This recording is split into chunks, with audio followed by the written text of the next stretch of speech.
Hello friends, good morning, જય શ્રી કૃષ્ણ, જય દ્વારકાધીશ. કેમ છો બધા? મજામાં ને? તો સ્વાગત છે તમારા આજના નવા વિડીયોમાં. અને અત્યારે જો સવારના 9:30 જેવો ટાઈમ વાગી ગયો છે ને આપણે જો કરી દીધી છે રસોઈ સ્ટાર્ટ. અને આજે આપણે બનાવવાના છે મસ્ત મસ્ત મેથીના થેપલા, કેમ કે હમણાં ઘણા દિવસો થયા છે ને આપણે થેપલા જ નથી બનાવ્યા. હા, અમારા દિત્યાબેનના ફેવરિટ છે. તો દિત્યાને થેપલા ખાવાનું 2 દિવસ થયા મન થયું હતું, પણ ટાઈમ નહોતો મળતો થેપલા બનાવવાનો.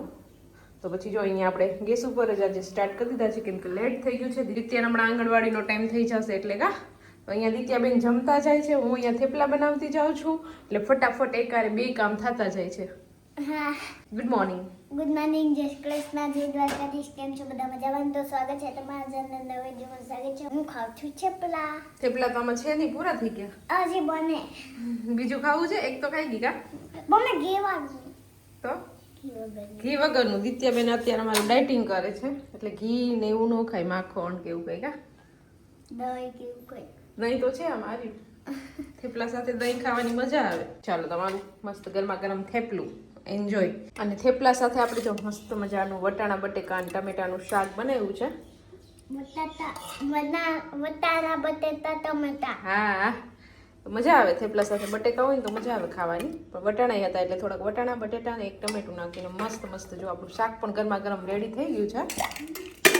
હવે થોડાક થેપલા બાકી છે વણવાના, તો ફટાફટ વણી લઈશ ને તો આગળ દિત્યાને આંગણવાડીનો ટાઈમ થઈ જશે એટલે એને રેડી કરવી પડશે, બધું કામ મૂકવું પડે. ચાલો, તો રસોઈ બની ગઈ છે. આપણે દિત્યાબેનને નાસ્તો પાણી કરી નવડાવી ધોવડાવી અને ફ્રેશ પણ થઈ ગયા છે એકદમ. દિત્યાબેન રેડી આંગણવાડીએ જવા માટે. કા દિત્યા?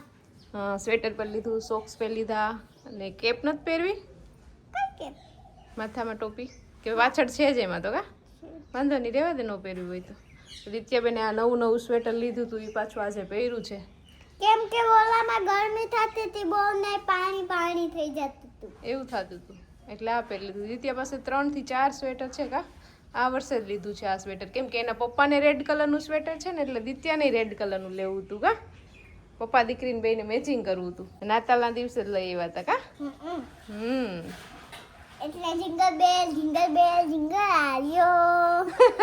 અને હજી જો ચોકડીમાં છે ને વાસણનો ઢગલો પડ્યો છે, કેમ કે દિત્યાને પેલા આંગણવાડીનો ટાઈમ થઈ ગયો એટલે વાસણ મૂકી દીધા.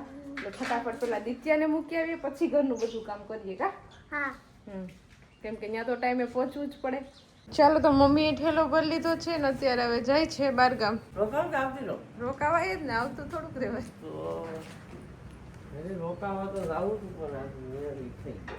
ચાલો, તો મમ્મી છે ને સાડીઓનો ઠેલો ભરી અને ગયા છે અહીંયા અમારા ગામમાં જ છે દરજી, તો ફૂલ છેડા ને એવું બધું કરાવવા માટે.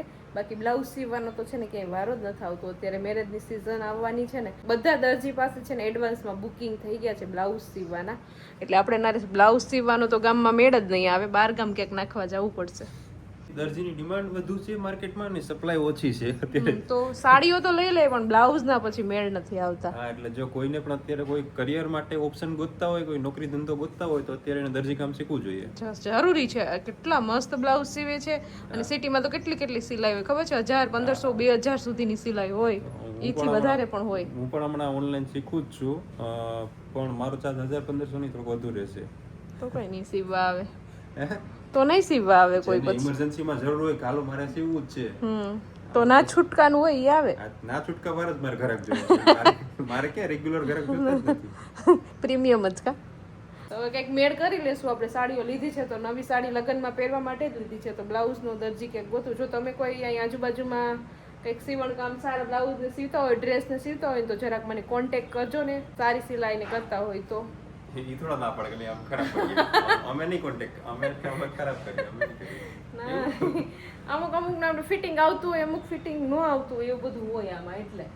અને અત્યારે શિયાળામાં છે ને તેલની બહુ રામાયણ થાય. જો મમ્મીએ છે ને આપણું કોપરાનું તેલ છે, આ કોપરેલ તેલ, અને આપણા કોકોનટ નારિયેળનું ઓર્ગેનિક ઓઇલ જામી ગયું હતું, તો મમ્મી અહીંયા તડકે મૂક્યું છે, ઓગળી જાય ને પછી માથામાં નાખવું છે. ચાલો, તો દિત્યાબેન ગયા હતા આંગણવાડીએ, તો ત્યાંથી આવી ગયા અને પાછા અહીંયા અમે જો અત્યારે છે ને ધૂપમાં બેસીને ખાઈએ છીએ. અત્યારે મસ્ત ભોજન કરીએ છીએ, સૂકી ભાજી ને થેપલા ને લીલી ડુંગળી ને લીલી ચટણી ને અથાણું ને પાપડ ને છાશ ને મોજ પડી જાય. નહીં તડકે બેસીને મજા આવે અત્યારે જમવાની. આ અમારું ફળિયા ભોજન છે, ફળિયા ભોજન. વન ભોજન કરતા હોય બધા, એ મમ્મી અહીંયા ફળિયા ભોજન કરીએ છીએ. અને સામે જો અમારા જ વ્લોગ અત્યારે ચાલુ છે, મમ્મી ટીવીમાં વ્લોગ જોવે છે આપણા ને આપણા. અમે પણ અહીંયા સાથે વ્લોગ જોતા જઈએ ને જમતા જઈએ, મજા આવી જાય જમવાની. બોલાતું નથી એટલે બહુ ભૂખ લાગી લાગે. અત્યારે છે ને જલપા સાંજની રસોઈની તૈયારી કરે છે. દિત્યાને જલપાની મતલબ દિત્યા. હા દિત્યા મતલબ દિત્યા મતલબ દિત્યા. દિત્યાનું પણ નામ લ્યો એમ. હા હા ઈ તો હું પણ મારા પર જરા વખાણ કરો કા નહીં તો તમારે નહીં કરીએ. હા ચાલો તો અત્યારે અહીંયા એ ચાલુ છે અને અહીંયા બીજું એક મોટું કામ ચાલુ છે કે જે આપણે ગાય છે ને તો હમણાં થોડું ઠંડી વધતી જાય છે હમણાં, તો એને ઠંડી લાગતી હોય છે તો એની સુવિધા માટે અહીંયા આગળથી જરા આપણે ખુલ્લું છે ને ત્યાં બધું બાંધી દેવાનું છે. આમ તો નોર્મલી તો હેલો ગાઈઝ અબ આપકો ઠંડી નહીં लगेगी ठीक है. જો બધા અહીં જોવા આવી ગયા કે હવે કંઈક કરો, શિયાળો આવી ગયો છે, ઠંડીનું કંઈક બરોબર. અમે કંઈ નહીં વાંધો આવે કોઈને. એક બાજુ બાંધી દીધું છે ને એક બાજુ બીજું અહીંયા બંધાય છે. અત્યારે મમ્મીએ તો છત્રી પણ રાખી છે કેમ કે ગમે ત્યારે વરસાદ આવી શકે. હાસવીને ક્યાં મૂકી દઉં, અમારી પાસે જરૂર પડશે તે વાંધો નહીં, જલ્દીથી મળી જાય એવી રીતના રાખજો.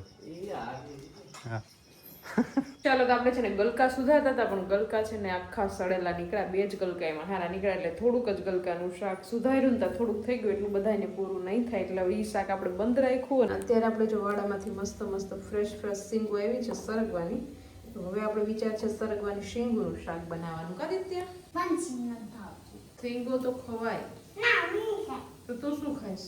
રોટલો ને બીજું શાક. બીજું શાક જ નથી. એટલે કે સિંગમાં બટેટા તો નથી. સિંગમાં બટેટા હોય કોઈ દિવસ? સિંગનો શાક કેમ બનાવે? મસાલાવાળું મસાલો ખાઈ લે છે. હા ઓકે. અને એ જો આપણે ખીચડી મૂકી દીધી છે અને મમ્મી ગાયોનો ટાઈમ થઈ ગયો છે એટલે એ ગાયો દોવા બેસી ગયા છે. તો ચાલો ફટાફટ આપણે શીંગુ બાફવા પહેલા મૂકી દઈએ પછી વઘાર કરીએ. ચાલો તો જો અહીંયા આપણી છે ને મસ્ત સરગવાની શીંગુ બફાઈ ગઈ છે, વઘારની બધી તૈયારી કરી લીધી છે અને મમ્મીએ ગાય દોઈ લીધી છે એટલે અહીંયા દૂધ ગરમ થવા માટે મૂકી દીધું છે. અને અમારા દિત્યાબેન અત્યારે અહીંયા રસોડામાં લેસન કરે છે કા 48. અને અત્યારે મમ્મીને ચાનો ટાઈમ થઈ ગયો છે, ગાય દોવાઈ ગઈ છે એટલે અત્યારે જો 7 વાગે આવ્યા અને 7 વાગે ચા પીવે છે અને 8 વાગે જમવા બેસશે. ફરક નહીં પડે હજુ જમવાનું તો વાર છે. 8 વાગે જમવાનું છે, 1 કલાકમાં તો ચા ઓગળી જાય પાછું. આ ખાલી મરચું ઉતરી જાય. તો ચાલો હવે આપણે છે ને મસ્ત મજાનો સરગવાની શીંગોનો નવી કડાઈમાં વઘાર કરી નાખીએ. હવે આપણે આ જ કડાઈનો ઉપયોગ કરવાનો છે. ચાલો તો જો અહીંયા છે ને મસ્ત વઘાર કરી દીધો છે આપણે ટમેટું ને ડુંગળી ને મરચું ને આદુ ને લસણ ને બધું નાખીને.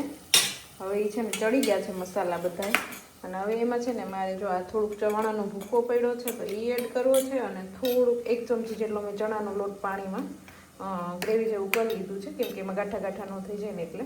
હવે આ બંનેને છે ને આપણે પેસ્ટ એનામાં એડ કરી દેવાની છે અને પછી થોડીક વાર ચડવા દઈએ અને પછી સિંગો એડ કરી દઈએ એટલે મસ્ત આગળ આપણું ભરેલ સરગવા જેવું શાક બની જશે. ચાલો તો આમાં ગ્રેવી અને સિંગ બંને બધું એડ કરી દીધું છે અને હવે થોડુંક પાણી નાખી આપણે આને ચડવા દઈશું એટલે મસ્ત આપણું તેલ છૂટું પડી જશે અને આપણી ગ્રેવી છે ને એ સરસ ચડી જશે. ક્યાં મમ્મી મને જોવા દે તો? હે મને જોવા દે?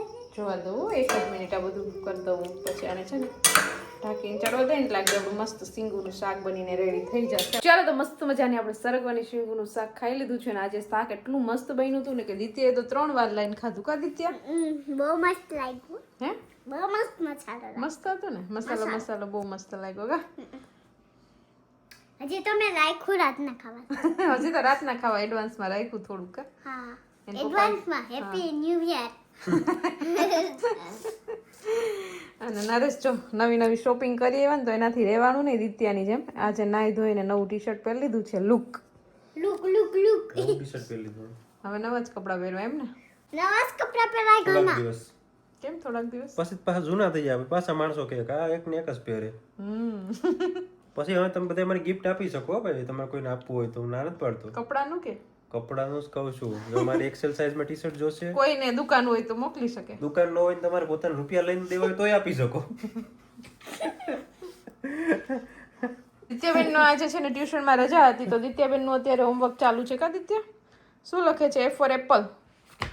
ઘડિયા થઈ ગયા? જો દિત્યાબેન ને છે ને 12 સુધી તો ઘડિયા પણ આવડી ગયા છે. કા દિત્યા? દિત્યા હોશિયાર થવા માંડી છો, દિવસે ને દિવસે મોટી થતી જાય, હોશિયાર થતી જાય છે. હોશિયાર તો છે જ બાકી પહેલેથી. હજી તો ખાલી આંગણવાડીમાં જાય છે તો 12 સુધી ઘડિયા થઈ ગયા છે ને નરેશ. તો દિત્યા છે ને હવે હોશિયાર થતી જાય છે દિવસે ને દિવસે, એટલે આપણે હવે દિત્યાનું ટેન્શન જ નથી ભણવામાં, કેમ કે એને યાદ રહી જાય છે આપણે જે શીખવાડીએ છીએ ને એટલે.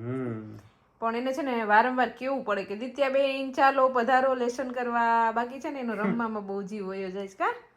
નહીં મમ્મી પપ્પા આહા ખોટું કહેવું. ખોટું જ બોલતી હોય.